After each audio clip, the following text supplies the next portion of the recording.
Je ne vois pas en ce moment beaucoup d'activités internationales autour de ce qui se passe à Gaza. Bien sûr, c'est mentionné, mais il y a une certaine compréhension envers le fait que nos opérations sont contre une organisation archi-terroriste.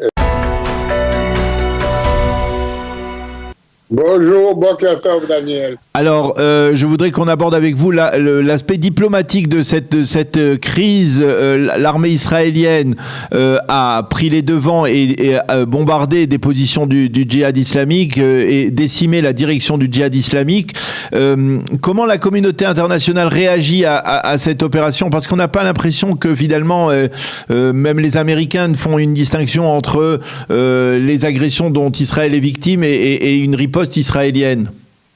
Oui, Daniel, je ne vois pas en ce moment beaucoup d'activités internationales autour de ce qui se passe à Gaza. Bien sûr, c'est mentionné, mais il y a une certaine compréhension envers le fait que nos opérations sont contre une organisation archi-terroriste, pas seulement archi-terroriste, mais aussi liée à l'Iran. Ce qui n'ajoute pas des points pour le djihad. Et comme vous le voyez maintenant, comme vous avez certainement entendu, le djihad a commencé à cibler Jérusalem ce matin. Et ça, évidemment, ça rend la situation, de son point de vue, encore plus grave. De viser la capitale d'Israël le jour de Tisha B'Av, ça ne va pas aider leurs efforts de se présenter comme étant les victimes. Israël, en tout cas, n'a pas attendu le djihad islamiste et nous avons déployé tous nos efforts diplomatiques dans toutes les capitales. Et pour le moment, je crois qu'il y a assez de compréhension à l'égard de ce que nous faisons, à l'égard du djihad, et aussi une compréhension que nous sommes très prudents, essayons seulement de toucher des positions militaires, des positions du djihad, d'épargner les civils. Malheureusement, quand il y a des accidents, c'est la faute du djihad, comme ce qui est arrivé hier à Djebalia, où un missile tiré par le djihad est tombé sur des Palestiniens. Vous avez justement le sentiment... Le sait, et pour le moment... nous avons une possibilité, une marge de manœuvre assez large pour opérer contre le djihad. Vous avez justement le sentiment à propos de ce missile raté qui est tombé sur une maison, donc tuant 4 enfants palestiniens, que l'échelon, on va dire, de ce que l'on appelle la Hasbara, l'information israélienne, passe mieux et plus rapide, plus réactive qu'elle ne pouvait l'être dans le passé, puisqu'on a vu par exemple Lior Hayat, l'ancien porte-parole du ministère des Affaires étrangères, qui est aujourd'hui le chef du département de l'information à la présidence du Conseil à Jérusalem, qui a très rapidement réagi dans la nuit. Il y a, du côté israélien, on est plus réceptif et réactif à ce niveau-là? Bien sûr, parce que nous avons appris des erreurs du passé quand nous n'avons pas fait assez attention à la Hasbara, à l'information, pensant que tout le monde connaissait la justesse de notre cause, ce qui malheureusement n'est pas le cas, car il faut aussi prendre en considération que nos ennemis sont très forts en propagande et surtout en fake news.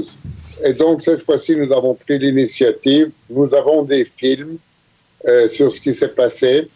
Et je m'imagine que nous allons montrer ces films à toutes les chancelleries du monde, que nous allons donner ces films à toutes les chaînes de télévision du monde, que nous allons les mettre sur tous les réseaux sociaux, parce qu'il est évident que le djihad islamiste et même peut-être d'autres factions palestiniennes vont utiliser ce malheureux incident pour démontrer qu'Israël vise des civils.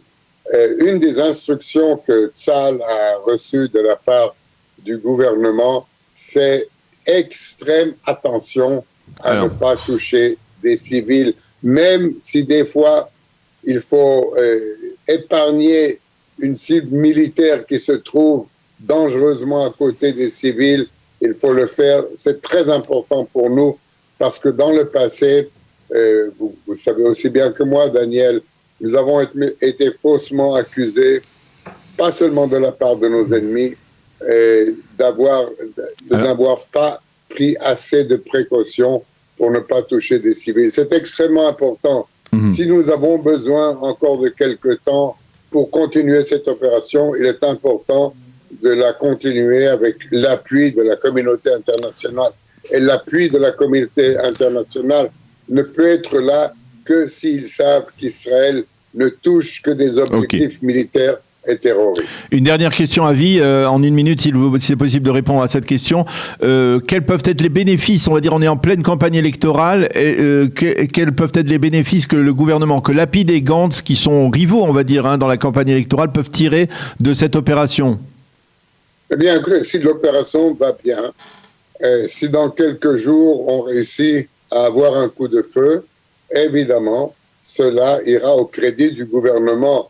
Ce n'est pas quelque chose qui peut renverser une situation, mais ça peut donner un peu plus de points à ce gouvernement qui aura démontré qu'il est capable de faire une opération militaire comme il faut. Sinon, si ça se complique, si le Hamas entre dans l'équation, si ça ne se termine pas dans quelques jours, eh bien là, le gouvernement sera critiqué. Évidemment, cela aura une portée négative dans les élections à venir pour Lapid et pour Gantz.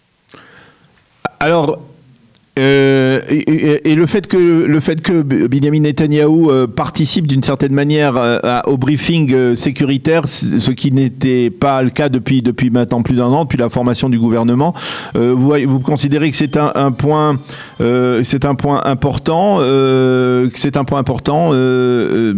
ça prouve que d'une certaine manière, on met de côté aussi, lorsqu'il y a des crises graves sécuritaires, les divergences politiques, même au sein de l'opposition? Absolument. Nous avons une tradition en Israël depuis la création de l'État d'Israël que quand nous sommes dans une crise grave sécuritaire ou quand nous sommes en guerre ou dans des actions militaires, le gouvernement et l'opposition font face ensemble, comme il se doit, aux dangers extérieurs. Et ça, je suis très heureux de voir que Lapid et Netanyahou se rencontrent parce qu'il est important de démontrer à nos ennemis et aussi à nos amis que quand Israël a un problème de sécurité, quand Israël est en danger, nous sommes tous unis contre ce danger et ça c'est important de le démontrer publiquement. Eh bien merci beaucoup Avi Pazner, merci d'avoir été avec nous ce matin pour cette édition spéciale. Merci Daniel, merci beaucoup. À bientôt, bonne journée de jeûne de Tisha B'Av et nous sommes en ligne tout de suite sans transition avec Yom Tov.